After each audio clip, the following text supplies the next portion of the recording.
La tentation de Paul Martel 22. En posant le pied sur le quai du métro, Solange eut une impression de plaisir. Dans la personne d'un voyageur qui examinait le plan de Paris, elle reconnut Paul Martel.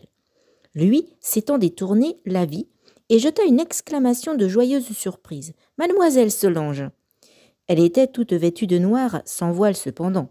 Prendre du crêpe pour la mort de Flora lui eût paru une hypocrisie, et aussi une inutile dépense. Par convenance, elle avait simplement adopté pour quelques mois des vêtements sombres à cause du deuil de son père et des enfants. Mais ce noir relevait l'éclat de son joli teint de blonde et rendait plus lumineuse sa chevelure dorée. Martel la contemplait avec un évident plaisir. « Vous semblez bien remise de vos fatigues et de vos émotions, remarqua-t-il. « Oh, tout à fait.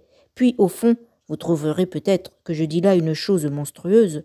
Je suis soulagé, et mon père aussi. » Il sourit. « Je ne comprends pas comment papa avait pu s'attacher à elle. Ma mère, sa première femme, était si bien, si fine. » Solange avait besoin de faire entendre au jeune homme que, dans sa famille, la grossière Flora n'était qu'une intruse. Ma grand-mère m'a souvent répété que Flora avait eu sur papa la plus fâcheuse influence. Avant de la rencontrer, il avait de meilleures manières et aussi de meilleures idées.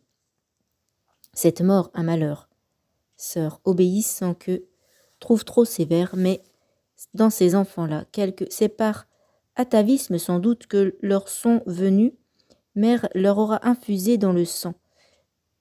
À tout se révèlent des instincts vicieux, l'envie, l'absolu, dignité.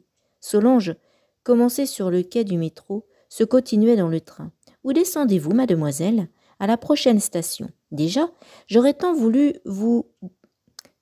quelque chose, un service. » Elle répliqua avec vivacité. « Dites vite, je serai trop contente.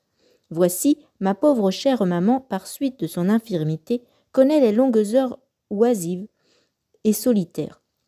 Ce serait une grande charité de l'aller voir, de lui consacrer de temps à autre quelques instants.